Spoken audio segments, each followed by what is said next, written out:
gusto para mí y un honor estar al lado de una investigadora tan interesante, tan importante como Emmanuelle Berger, a quien había leído, de hecho, antes de este coloquio, y cuando leí el último libro que publicó, que es El Gran Teatro del Género, pues no sabía que un día la conocería personalmente, no en Francia, sino en México.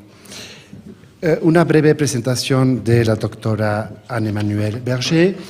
Fue profesora de literatura francesa en la Universidad de Cornell hasta 2007. Actualmente es profesora de literatura francesa y estudios de género en la Universidad de París 8, donde encabeza el Centro de Estudios de la Mujer y Género.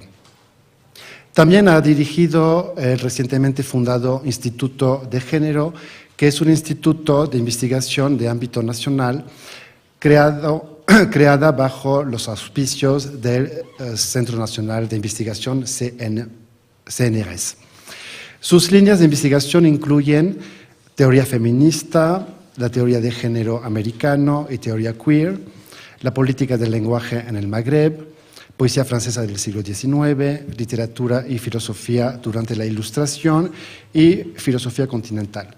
Es autora de múltiples libros relacionados con la poesía del siglo XIX y editora de Argelia en otros idiomas. Recientemente publicó Genre et postcolonialisme, diálogos transcontinentaux, género y postcolonialismos, diálogos transcontinentales.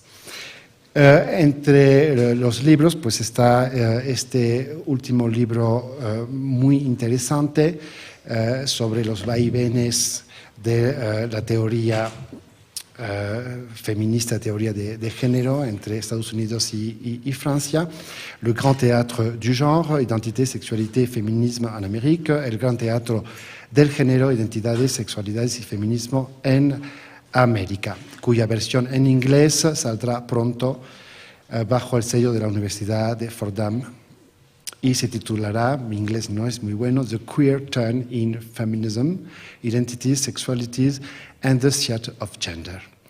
Cedo la palabra con mucho gusto a la doctora Emmanuelle Berger. Bienvenida. Thank you very much. Gracias. I'm going to talk about certain ways in which gender and queer theory have been received in France recently. A certain number of books and articles have recently been published in France that have recently been published in France lay out a history, or rather elements of a history, of the constitution of the field of gender theory as feminist theory in the United States. For my part, without seeking to substitute an origins narrative of my own for the story that is beginning to circulate, and without making any claim whatsoever that my treatment of the questions that interest me will be exhaustive, I am attempting to bring different perspectives to bear and to bring to light other swatches of intellectual and cultural history that are harder to spot from Europe by virtue of my own hybrid, dislocated vantage point. As Antoine told you, I spent a long time in the US teaching at Cornell University. Far from seeking coherence and aiming at synthesis, I make a point along the way of noting the aporias, the dissonances, even the productive inconsistencies of the theoretical and political field of gender theory and queer theory, as these have been constituted in the United States. So I'm going to read you an excerpt of my book. The book itself comprises 4 essays, and these essays are propelled by and conceived as certain questions that I am raising for myself and that I am putting to gender theory and its queer variant.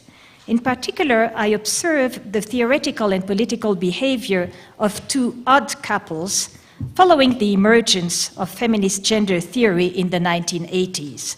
One couple formed by gender theory and performance theory, the other formed by gender theory and queer theory, and obviously these two couples are intimately connected.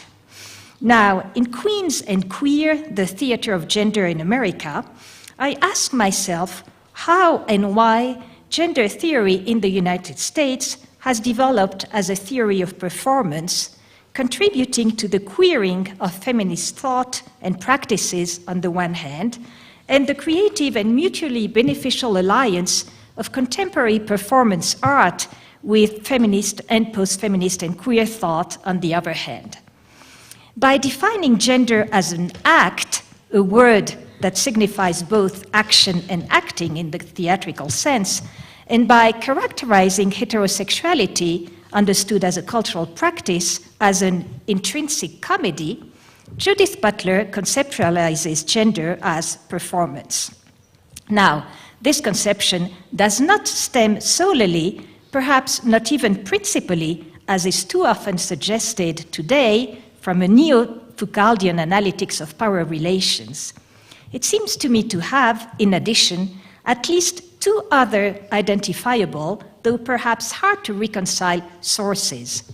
On the one hand, what has been called in the United States the sociology of interaction, which stresses the theatricality of social relations, and which played an important role in the genesis of the notion of gender starting in the 1950s, and on the other hand, its French contemporary, the Lacanian analytics of desire, which, as we know, gives pride of place to masquerade, inviting us to read feminine and masculine identity formations as so many displays destined to support the play of sexual seduction.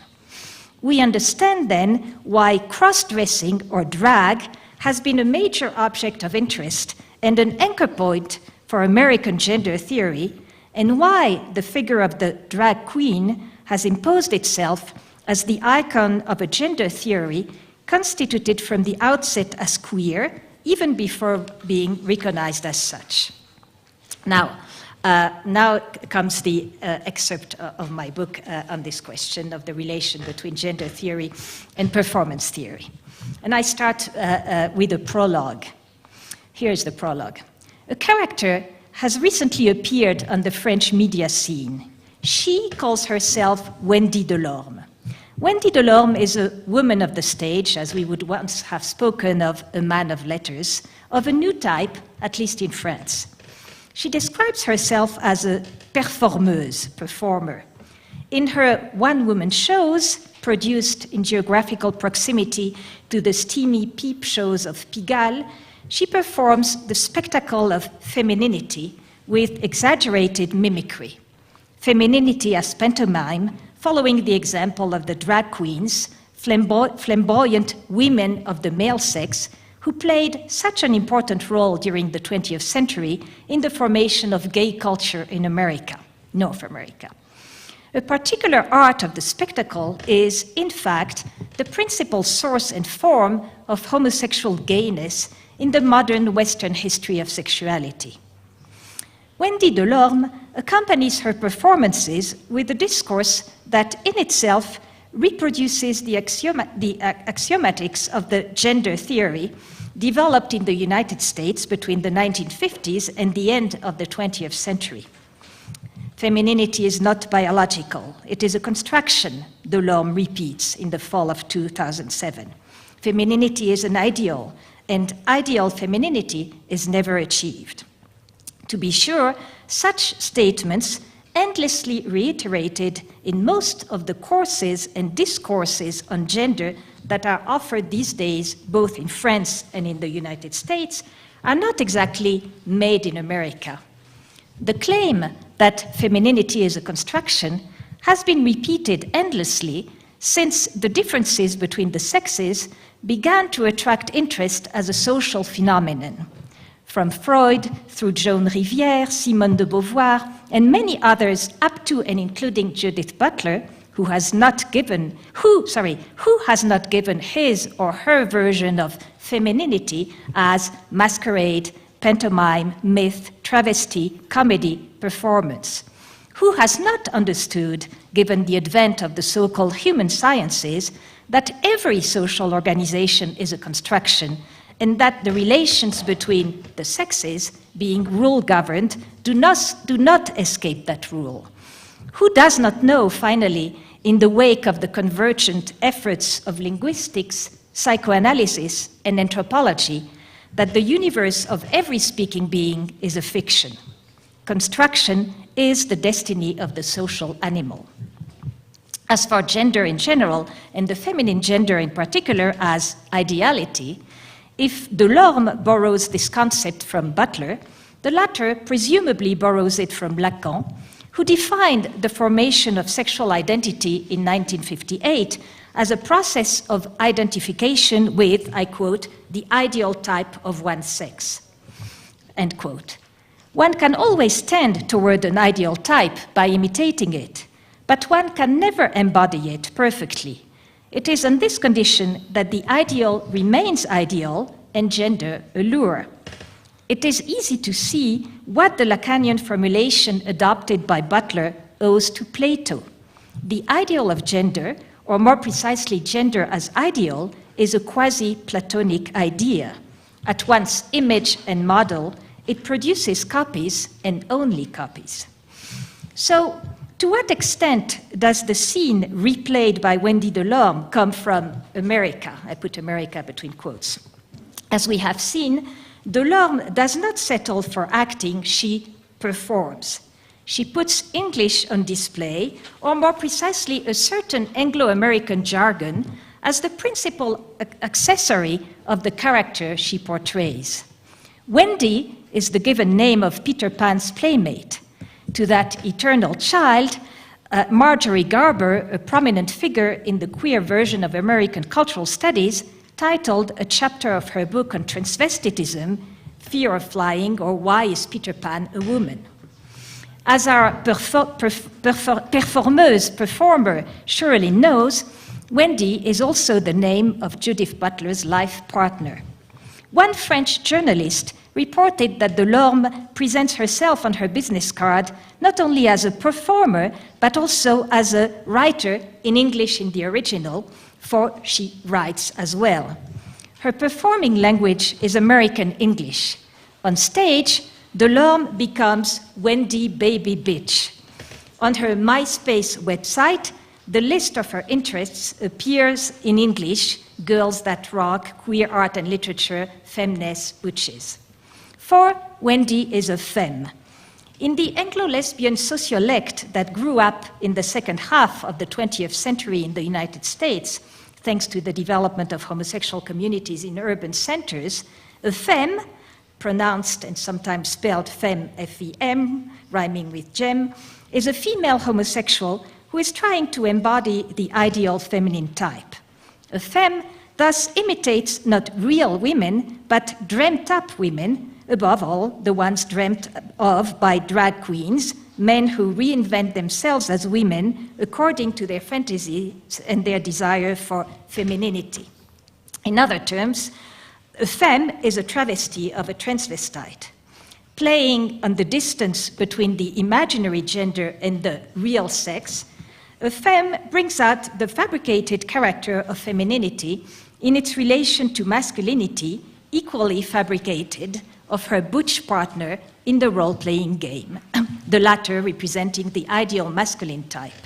But femme, spelled F-E-M-M-E, the word femme, or femme, is also initially a linguistic transvestite, a translingual idiom. In the American context, the distance that separates this ideal woman from this or that woman, indexed according to her belonging to the female sex, is marked by recourse to the French language, as if French connoted fiction and ideality in English. The role play, feminine, masculine, is translated and doubled in the linguistic play, English-French, butch, femme. However, if the difference between a femme and a femme, a woman, a femme and a femme, can be played out in French, it is scarcely audible or readable. Wendy and her peers have found a French translation of the English word femme. Among themselves, they refer to themselves as lesbiennes lipstick lesbians. Thus, Wendy is not only an imitator of feminine perfection, she is, above all, a perfect imitator of the American scene of gender trouble, from which she borrows her identity, her language, her statements, in short, all her theoretical and practical props. It must be said that between perfection and performance, the relationship is more than narrowly lexical. This, and I come back to this point in the course of this essay. The gesture of imitation is performative in more than one respect and to more than one degree. Does it manifest insubordination with regard to social norms? Here I am alluding to Judith Butler's well-known essay, Imitation and Gender Insubordination, published in the first American anthology of lesbian and gay studies in 1993. Is Wendy Delorme subversive when her interventions respond to a particular cultural conjuncture and thus to an injunction? I'm not sure. But what this character does allow us to see at work through the play of embedding is a certain notion of gender as role. Playing the role that is gender, she displays the relation between gender and display, or, to use the language of Robert Stoller, a tutelary figure in American gender theory, between gender and presentation of the self. Thus, for Delorme, there is no gender without a staging of gender, without a theater of sexual identity. Ordinary language hints at this, as it has us frequently talk about roles to evoke the positions and relations of sex. Remember Shakespeare in As You Like It, all the world is a stage, and men and women are but mere players, etc. In contrast, relations of class or race are almost never conceptualized as rooted in dramaturgy. Only in rarefied theoretical circles is the analysis of the performativity of social relationships occasionally pushed to such an extreme. Now, the theater exalts and fascinates. On stage, an actor is not only other than himself, if there is a self behind the mask, he is, as the saying goes, larger, thus more handsome than life, ideal in a sense. Without staging, there is no seduction. The role of gender as role, is thus, properly speaking, seductive. A role seduces the one who plays it just as much as those who watch it being played. Its spectacularization eroticizes gender. To put it differently, in the double language of gender theory and performance theory, it is in and through theatrics that gender and sexuality are articulated.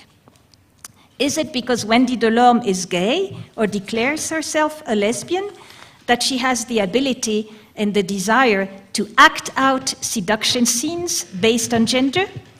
The fact is that from John Money's earliest formulations of the distinction between sex and gender in the 1950s to its feminist uses and developments by Gail Rubin in the 70s and Judith Butler in the 80s and 90s, thinking about gender in America has unfolded in particular proximity to what normative psychoanalysis and psychiatry have identified as sexual deviance. From the studies on hermaphroditism and transsexualism, done by Money and Stoller to queer theory, and despite the quarrel that the latter started with its predecessor, gender theory, American gender theory has always been queer. It may be consubstantially queer, unlike the reflections on sexual difference that were developed in France during the 1970s. The main theorists of gender in the United States, Gail Rubin, Judith Butler, Teresa de Lauretis, Biddy Martin, etc., among others, may not all be self-proclaimed lesbians. Judith Butler, for her part, manifests suspicion toward any label functioning as an assignment, but they have assumed their identity as queer persons. More or less intentionally, Wendy Delorme illustrates all this. The placement of questions of gender and sexuality on gay terrain, the liaison suggested and made between deviance and parody, And finally, or rather first of all, the close relationship in the United States between gender theory and performance theory, and thus between gender studies and performance studies, their parallel progress in the institutions that sustain them, universities, publishing houses, various cultural sites, their ongoing intersections and mutual influences. In contemporary English, the language of publication, thus today of media dissemination, and that of queer self-proclamation are identical. A homosexual person comes out like a book or a recording and vice versa. Wendy Delorme came out in France at a moment when contemporary American theorists, and especially female theorists of gender and sexuality, were beginning to be translated on a very large scale. It is thus time to think through the conjuncture and the currency of these phenomena. What interests me here is not simply the character of the role-playing, whether subversive or not. This question has been vigorously debated within gender theory, queer theory, and performance theory in terms that are renewing the language and the space, but not necessarily the stakes of the old rhetorical debate about the status of parody. Nor am I concerned here with the simultaneously close and ambiguous relations between American lesbianism and feminism, although it is important to think about these as well. I am interested in a broader question concerning the centrality of theater in the experience and the theory of gender as such. What are the philosophical and political consequences, and what are the cultural effects of this at once practical and theoretical theatricalizing of gender?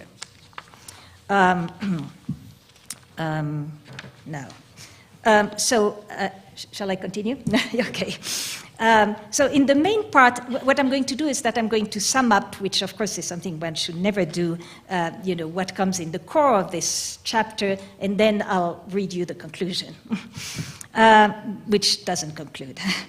In the main part of my paper, I thus try to account for what I call the theatricalization of gender in contemporary American gender theory.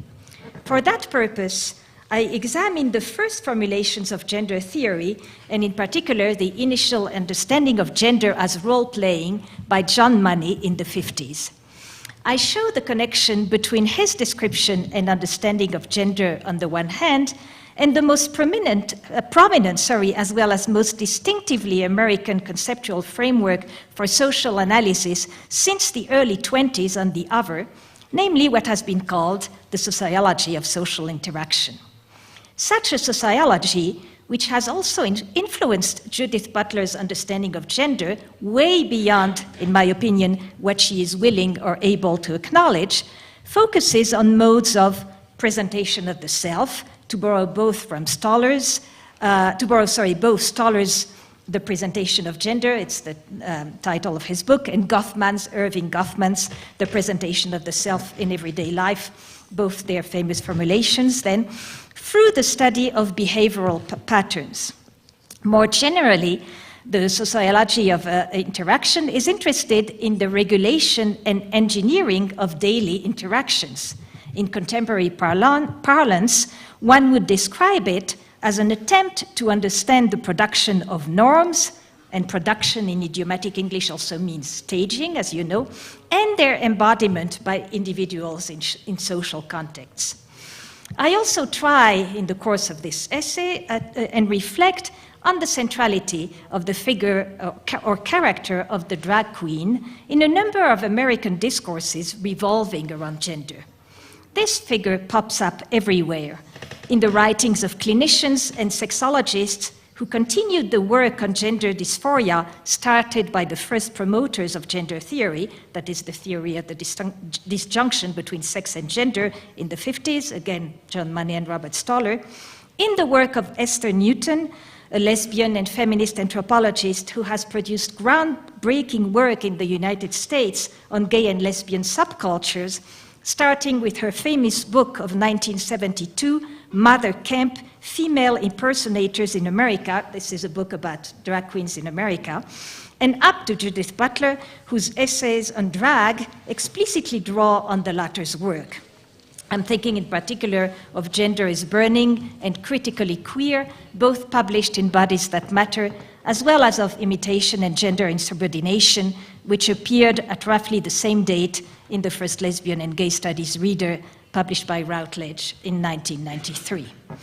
Now, so you remember what Butler says in this last piece, I quote quickly, drag, she says, constitutes the mundane way in which genders are appropriated, theatricalized, worn, and done, end quote. Now, in French, one usually translates the word drag as travestissement, transvestitism. I, on the contrary, have chosen to keep the word in English in French. First, because I want to remind the reader of the origin of a term now used to designate cross or queer dressing, perhaps even gender itself, think of Butler's statement, as a form, gender itself as a form and practice of queer dressing. The drag queen borrows its cloak or dress, as you know, from Elizabethan theatre.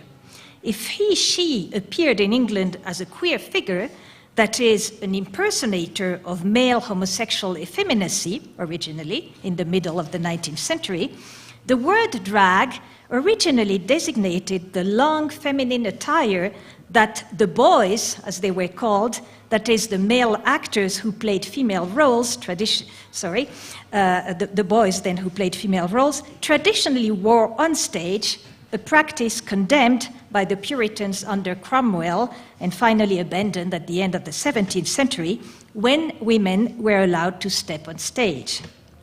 Using the English word drag is also, for me, a way of playing with the lexical resources of the word.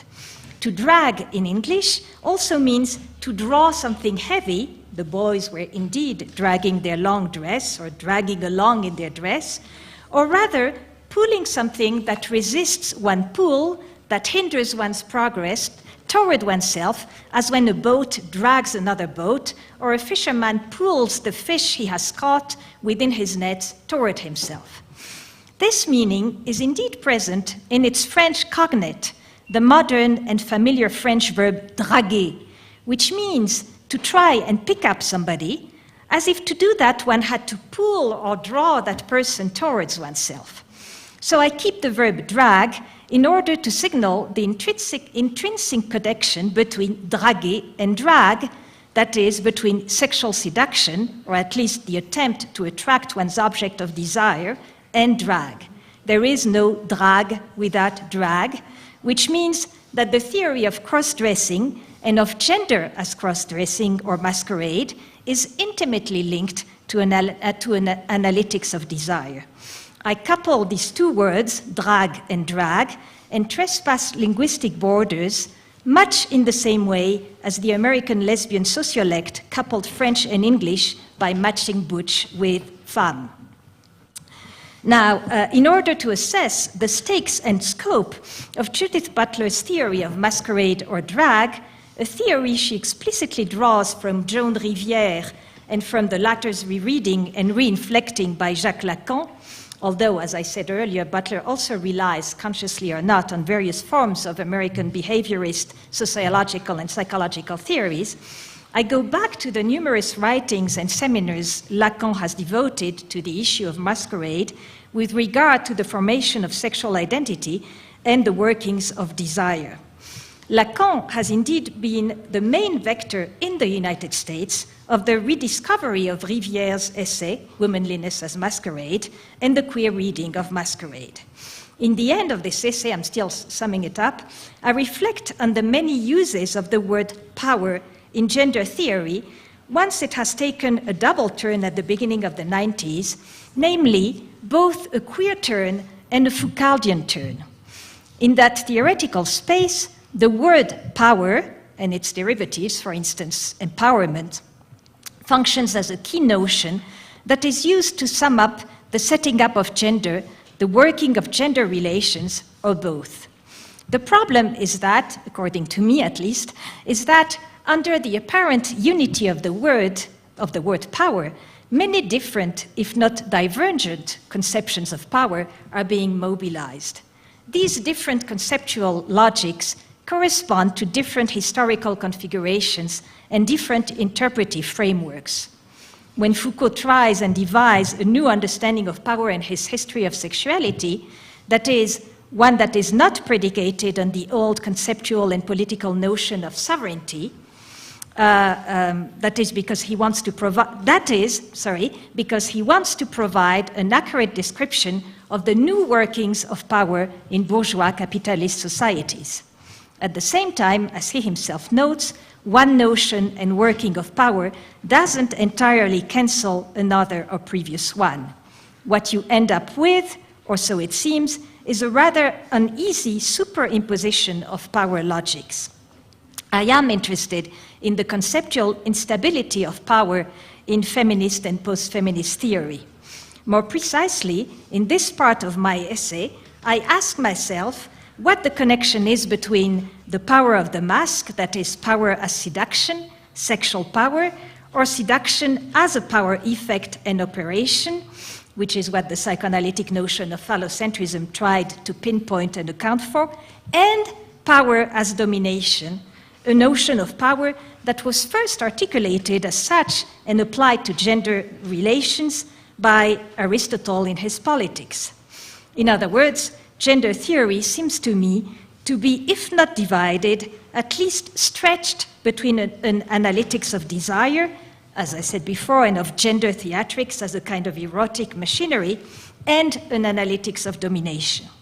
There is no more unity of the notion of power than there is of the notion of gender in the field of gender theory today. Now, I come to my epilogue, and I'll skip some things. So I draw at least 3 lessons from this long probing of the relation between American gender theory and various forms of performance theory. The first has to do with the relation that I have repeatedly stressed between the theater of gender and the stage of desire. The second involves the history of the relation between gender theory and queer theory in America, and the last bears upon the meaning and form of a certain cultural history today. I start with the first. And I start by quoting a sentence by Eve Kosofsky-Sedgwick, a famous American queer theorist. She says this: "Sexuality, in this sense, perhaps can only mean queer sexuality," end quote. So, what does the spotlight focused on drag allow us to theorize? Without drag, as drag queens, their fans, and their observer analysts have pointed out many times, there is no sexuality. Without gender roles, no power or no powers of the subject as subject of desire, thus no possibility of dragging in the French sense, no drague, no erotic relations between one side and another, the masculine side and the feminine side, to talk like Lacan. And if, as Lacan writes, there is no heterosexual copulation without preliminary play acting and playful preliminaries, if, as Butler repeats, heterosexuality is in itself a comedy and a constant self-parody, if heterosexuality is therefore also, or above all, a game of drag, there can one not say that heterosexuality, inasmuch as it produces a certain scene of desire, is always already queer? Here again, does Lacan's insistence on the fundamentally deviant character of human desire, deviant because it has been deviated in order to resolve the Oedipal crisis, not go in the direction of a queer reading of heterosexuality? But we should no doubt avoid generalizing, just as there is no such thing as homosexuality in general, but rather there are homosexualities in the plural, as evidenced by the great diversity of discourses on the subject from within its perimeter, and by the proliferation of gay and lesbian genders. We must recognize that there is no possibility of unifying the so-called field of heterosexuality. Finally, when in the epigraph cited previously, Eve Sedgwick suggests in a provocative and deliberately ambiguous way that only queer sexuality can be qualified as sexuality, precisely because sexuality as such is queer, she is indirectly pointing to an interesting contemporary phenomenon. In tandem with the growing blendedness of Western societies, a certain social neutralization of the difference between the sexes as an erotic difference seems to have opened the way to a desexualization of the heterosexual relation. Masks are falling, and the stage of erotic theater is being deserted.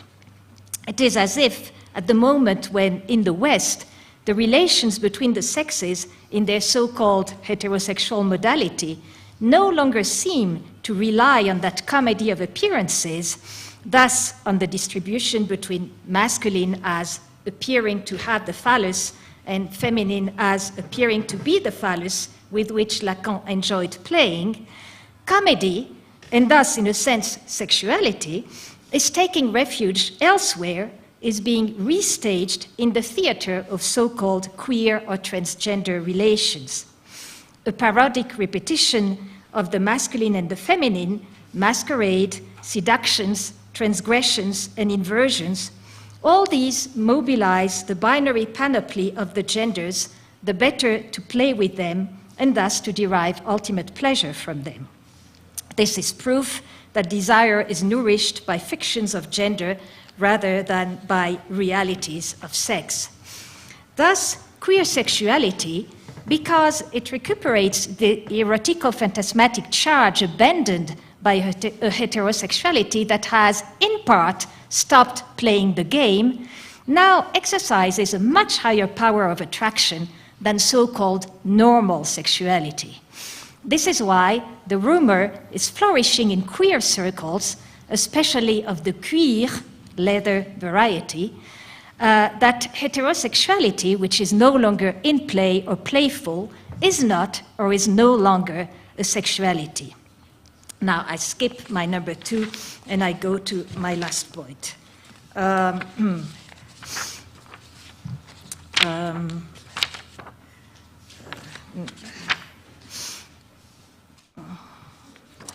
Sorry. Okay, so I skip many things, and here is a few questions to end. Does this mean, now, everything that I've talked about, does this mean that gender as drag is and remains an American invention? Not exactly, since this Americanness is being deterritorialized, since cultural history and national history can no longer coincide straightforwardly, since cultural phenomena are now exported almost as quickly as capital circulates. But it means, nevertheless, that gender theory is not a pure conceptual construction, that it is also a cultural artifact, and that it has to be treated as such also, that we have to raise the question of its contexts of production and reception, its modes of existence, and its rhythms of circulation. Today in France, there is, as I was saying when I began, Wendy Delorme, and there are lipstick lesbians. These are the ones we see or who show themselves, the ones who are talked about on the new scene of gender trouble. There are also Marie-Hélène Boursier and Béatrice Preciado, but if these latter are better known and have been around longer on a certain queer theoretical scene, in France at least, and Europe more generally, they are perhaps less visible by virtue of the extra attention granted even today to gender play on the feminine side, that is, to femininity as spectacle. The Wendy Delorme phenomenon is inscribed both in a particular French context and in a broader system of model formation and information transfer. What has been called French thought irrigated the American intellectual continent for more than 40 years. Recently, the flow has been reversed. France has stopped being a major exporter of ideas and theory, and it has started to import its intellectual nourishment avidly from the United States. Judith Butler's and Eve Sedgwick's books are translated. So are those of Teresa de Laurentiis and Donna Haraway. Publishing houses, colloquia, media are abuzz with echoes produced by queer and transgender thematics. One can read this about face, whose earliest signs coincided with the premature disappearance of Derrida in 2004, as a symptom of collective melancholia. This massive intellectual counter-transference onto an ideal American ego, intellectual ideal ego, is accompanied by a concerted forgetting or misremembering of what the new American thought owes to the late French thought. Thus buried, or rather encrypted, French thought finds itself at once explicitly disavowed and unconsciously preserved thanks to this transference, just as is the object of melancholic affection for the grieving subject, according to Freud.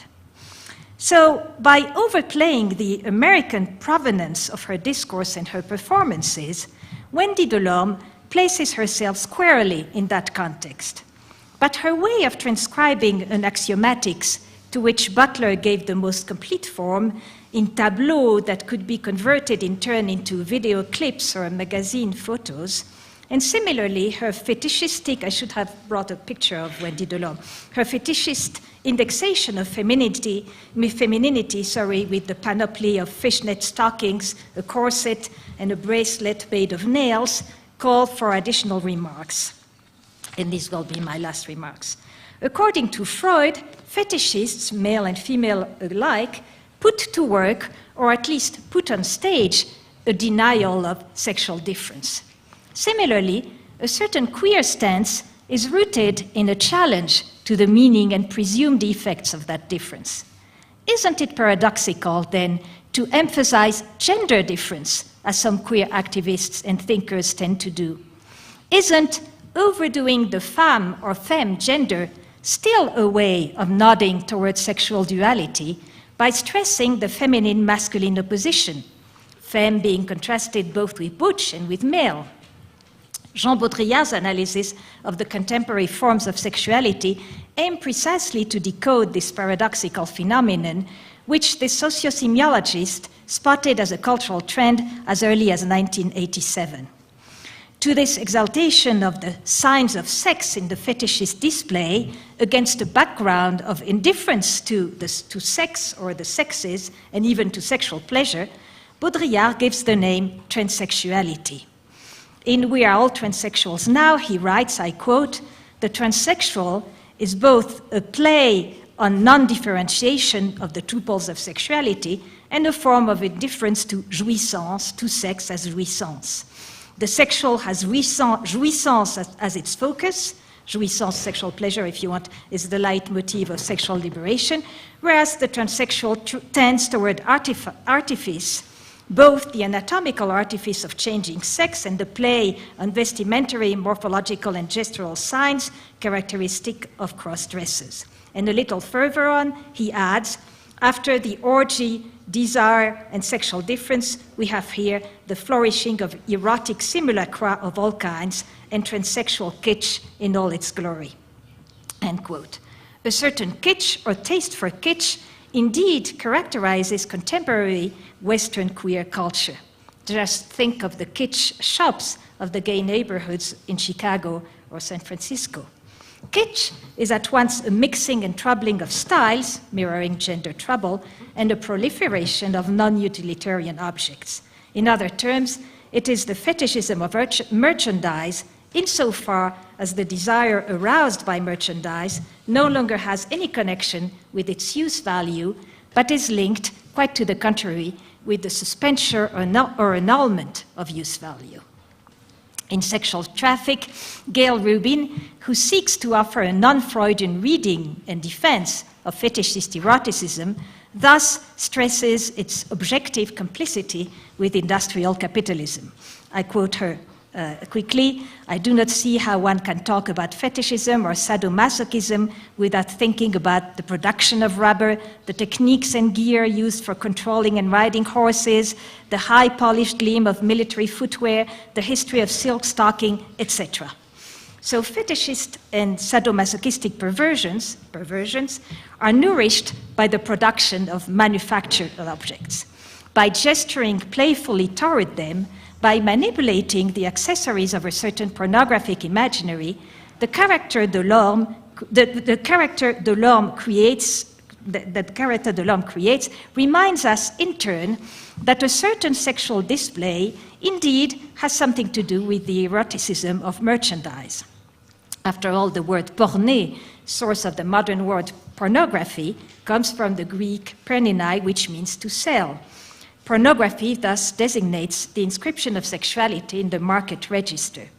To be sure, the linkage between fetishism, the imaginary hold of manufactured objects, and merchandise is not a new idea. It dates back some 150 years.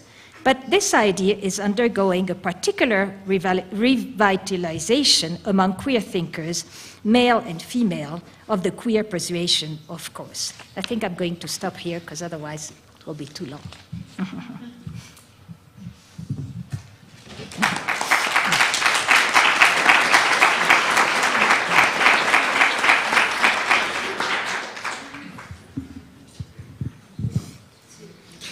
Muchas gracias, Emmanuelle Berger.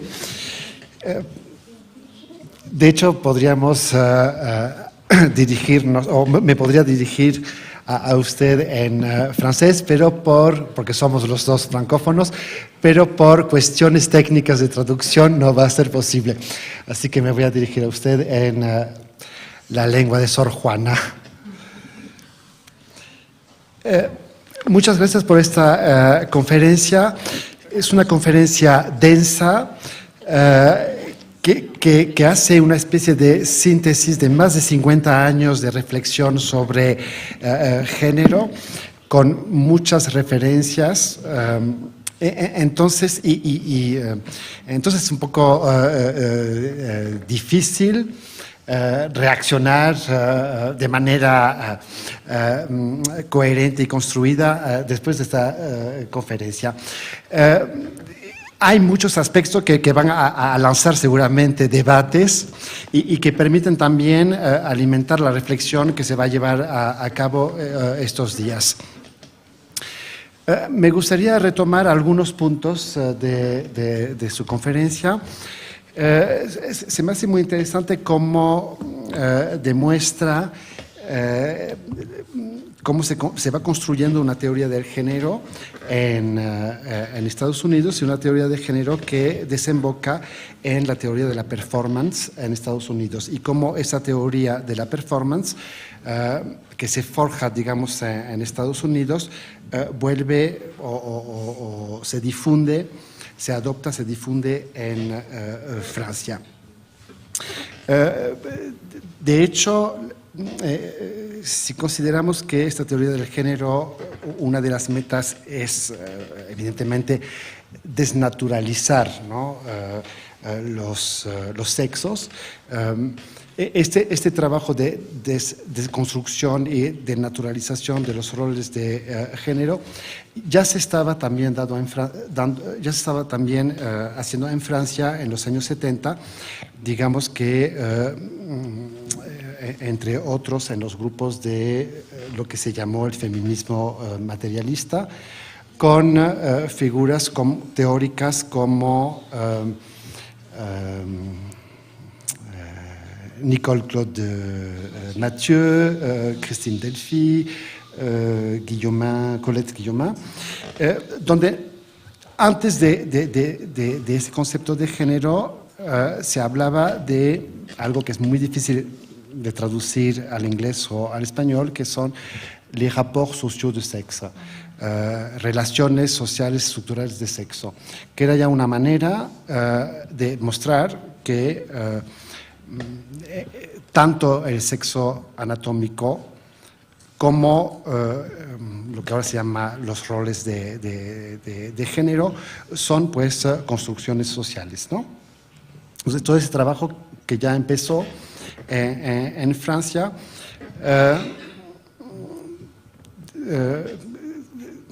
lo que me estoy preguntando es qué diferencia teórica hay entre lo que en Francia se llamaba les rapports sociaux de sexe y este concepto de género. Digamos, qué aporta o cuáles son de hecho, las relaciones entre ese concepto de género y les rapports sociaux de sexe, relaciones sociales estructurales de sexo. Muestra muy bien cómo se llega, cómo Butler, por ejemplo, llega a elaborar la teoría de la performance al definir género como act. Eso creo que quedó muy claro, que es a la vez acción y juego actoral. Y cómo en la elaboración de ese concepto de género, Butler se inspira, aunque, como lo dijo usted, a lo mejor no lo dice tan claramente, de fuentes como la sociología de la interacción y, como también lo demostró, el análisis lacaniano del deseo, que se nutre de la mascarade, la mascarada, y que invita a leer las formaciones de identidades femeninas y masculinas como parade, es decir, exhibición, ostentación, destinados esto a alimentar el juego de la seducción sexual. Otro punto que desarrolla es la importancia de la figura de la drag queen, que se ha impuesto como figura icónica de una teoría del género, constituida como queer. Una de las figuras que elige para ilustrar esta construcción social de la feminidad no es una drag queen, sino una lesbiana lipstick, que es Wendy Delorme, que es un personaje, pues una francesa, que exhibe de manera exagerada la feminidad y que aborda la feminidad como ideal y como idea. Y usted subraya que idea es a la vez imagen y modelo que solo produce copias. Entonces, lo interesante es algo que apunta también cuando habla de la reproducción de un modelo, es que no se trata verdaderamente de la reproducción de un modelo, porque ese modelo no existe, sino que ese modelo es creado justamente en el acto mismo de la imitación. Sería imitando un modelo que no existe, es como se va creando la ilusión de ese modelo.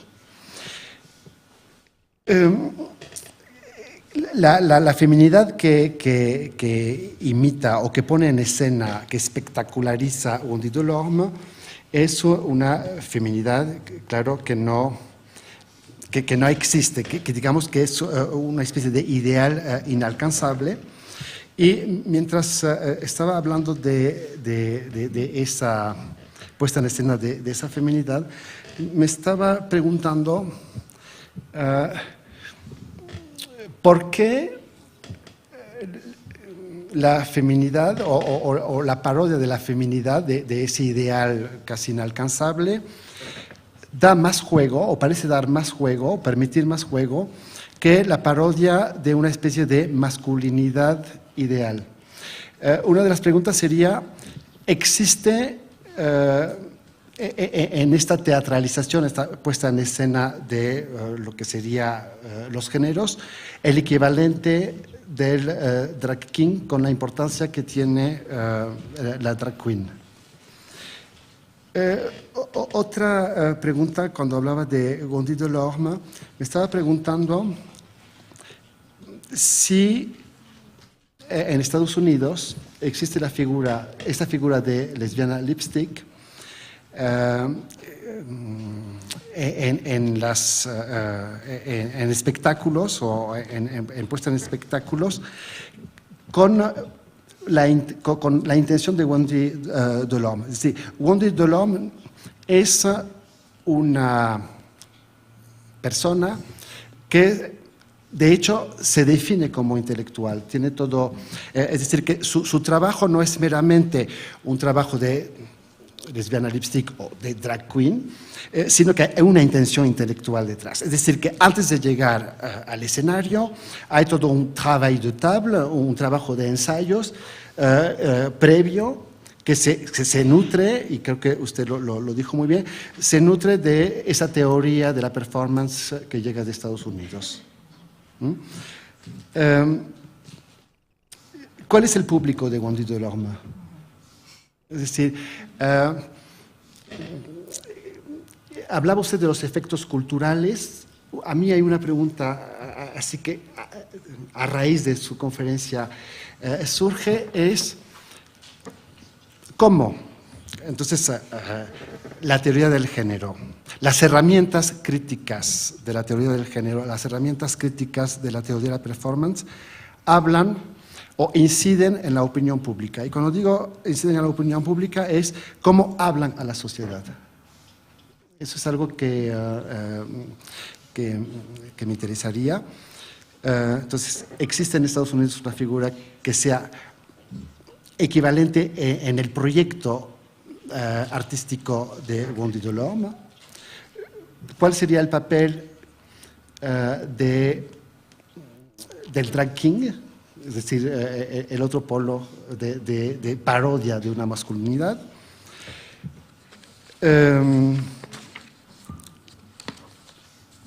Y otra pregunta, ¿qué tipo? Puede contestar solo a una o dos, son así cosas que surgen después de la conferencia, y supongo que no soy el único, habrá muchas preguntas en el público. Una pregunta mejor un poquito más política: ¿qué tipo de relación se establece en Estados Unidos entre la elaboración de estas herramientas críticas desde la academia, herramientas críticas del sistema de género, y su apropiación, utilización en la elaboración de políticas públicas? Es decir, ¿qué relación entre el aparato crítico y medidas normativas desde, digamos, el poder? Okay, I thank you for these numerous questions. I think I'm only going to try and answer only in in an insufficient way a few of the questions that you have raised, because there are so many of them, and I'm sure Eric can also help better than I can answer some of them, at least. So far as I've understood them, I think I've understood the gist of what you've said anyway, even though I don't speak Spanish, but I recognize that. So I think I'll focus on two questions. I'll start with the last one, or one of the last ones, which has to do with Wendy Delorme and with the type of audience she's either aiming at or she has. I mean, she's producing, or she's. Now, I have to say, I have to confess then that when I wrote this part of my book, this is the earliest part. I wrote that in 2008. I was rather ignorant of a number of things, and for instance, I didn't know, but of course it reinforces my point, that Wendy Delorme had been trained, so to speak, in the States, which is to say that she had indeed spent time, especially in Los Angeles, and she had attended something that has become a real genre. And what is interesting is that it's at the same time a political genre and artistic genre, which is the genre of the queer burlesque cabaret. So she saw that in the United States, and she thought, I think quite shrewdly, that this was something that wasn't done in France, that there was a space for it, maybe a need for it. And so, this is what she started to do. And so what she does now has a name. It's, queer cabaret, and it has its code. And in fact, you can trace back the cabaret. Think of what's her name, Lisa Minnelli in the movie called Cabaret. It's, she's completely queer herself, and she's often cited as a model. So now this kind of cabaret has indeed an audience, which is a queer audience, which is to say lots of people who in other words, it has, and here you have, in other words, and this is also of interest to me, in a way the queer cabaret has supplanted the drag queen stage. So you used to have, the gay theater with, the drag queens, and this is very well documented by somebody like Esther Newton. And it seems to me that now the focus, the spotlight, is more on precisely the queer cabaret, which is usually performed by women performers. Whether, and it's usually, and women who either perform femininity, in this kind of femme way, or sometimes, perform drag king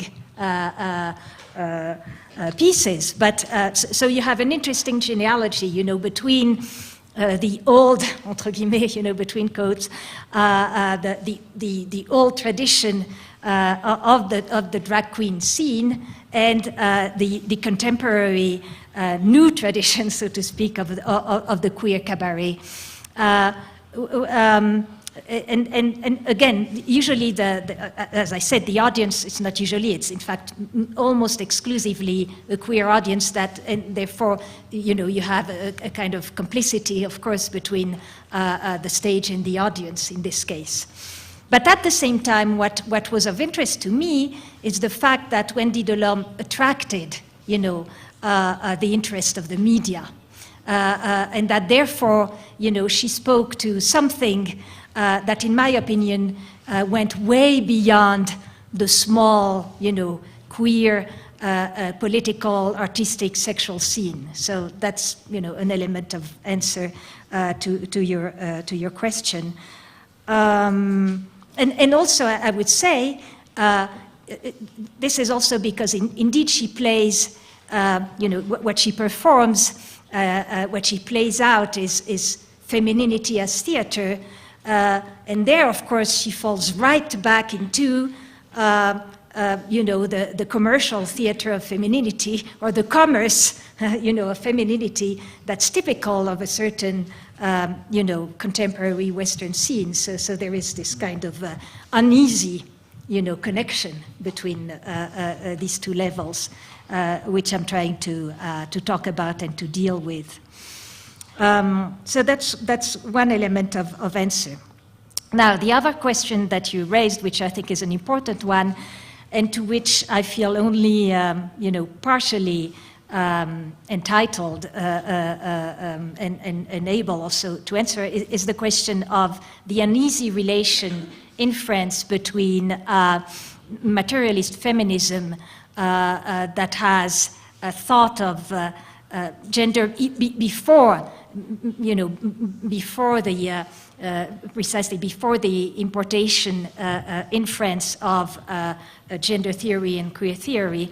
So as early as the 70s, there was a strong tradition in France, which still continues today, of course, which is what you have called a materialist tradition. One should add a Marxist materialist tradition, so a tradition which borrows its epistemology, its conceptual framework from Marxism, and which used which tried to show that sex and the differences of sexes was indeed a social construction, at least in great part, and so the concept or the formula that at the time was found to try to express it was, as you recalled, rapports sociaux de sexe, social relations of sexes. So there is still up to today, I think, an uneasy, articulation between what, of course, now the name gender theory comes to, to stand for any kind of theory of sexual, differences, or so it adds to the confusion. But again, there was in France, and is still today, a difficult relation between this Marxist materialist tradition and certain brands of gender theory, especially coming from the US, gender and queer theory. All the more since, indeed, in the US, the ways the disjunction between sex and gender was formulated, again, on the one hand, within the context of this work of, doctors on hermaphroditism and transsexualism, and on the other hand, through this old tradition, sociological tradition, which has been given different names in the U.S., but you can trace back. You can trace it back as early as I said, the 20s and the 30s, with the inception of role theory, etc., and then sociology of interaction. These traditions are quite different, and so they don't sit well together. But to me, it's all the more interesting. I mean, every time there is precisely what happens is then each in the encounter, something else is produced, and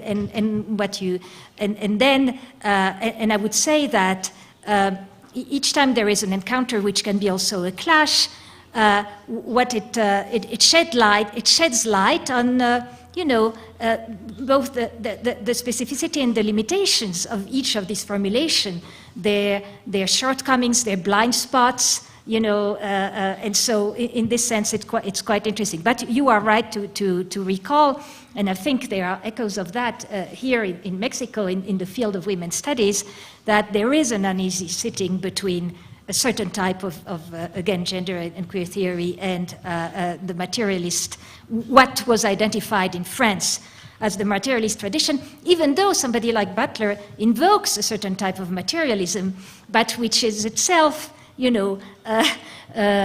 which borrows in part from Marxism, but also from other traditions of materialism. So it makes the whole thing complicated. I want to add that, oftentimes, again, this notion of gender as performance or gender as act, doing gender, etc. Oftentimes, people think that Butler invented that, and so what I'm trying to show, and it's not to dismiss, the strength of her intervention in the field, is that it's an old story. After all, it's an old story in the United States. After all, there is a piece, and that's among many other pieces I could quote, but including, for instance, all the work by Irving Goffman, the famous American sociologist, but there is a piece by two sociologists, American sociologists, who belong squarely in this tradition of the sociology of interaction. Their names are Candice West and Don Zimmerman, and they wrote an essay called Doing Gender in 1977. So, it's way before Butler came up with Doing Gender and Undoing Gender. So, I think it's important to stress that and to understand again, the specific, which is to say that there is nothing like, the theory of gender. There are, complex theories and uneasy intersections between very different formulations.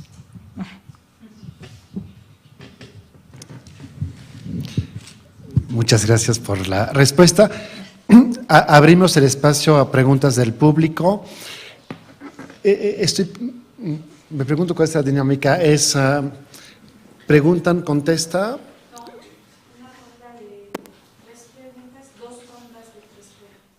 3 preguntas y 2 rondas de 3 preguntas. Il va y avoir 2 tours avec 3 questions à chaque fois. Ah bon? Enfin, si, il y a une question.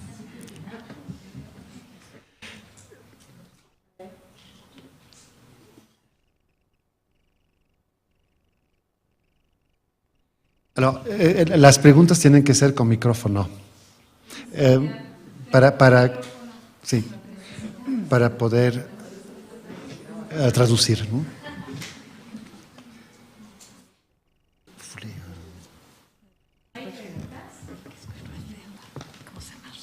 Alors, il faut faire on.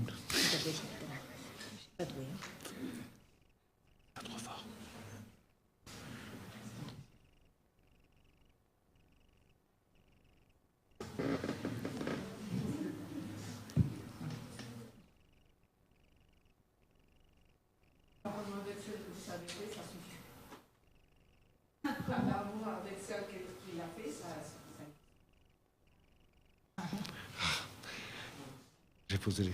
Oui, je vais bien comprendre. Bueno, pues entonces... Bueno, es un comentario. A ver.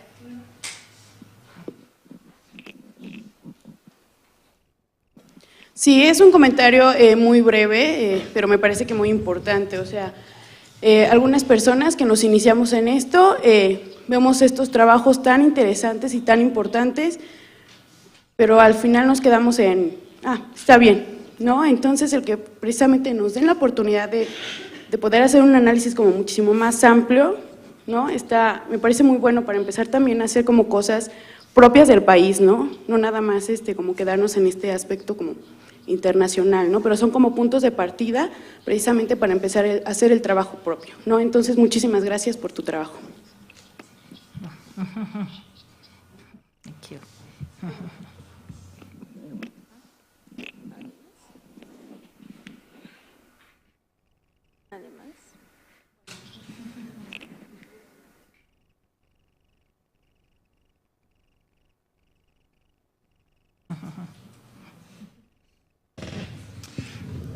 Bueno, entonces, otra vez, nuevamente, muchas gracias a Emmanuelle Berger, que efectivamente dio como un marco referencial en cuanto a la formación de este concepto de género, y creo que esto va a permitir también luego mejor ver cómo este concepto de género se difunde en México y países latinoamericanos, y cómo entra a lo mejor en diálogo con otros conceptos que nos vienen de otras teorías que no son forzosamente de Estados Unidos. Muchas gracias.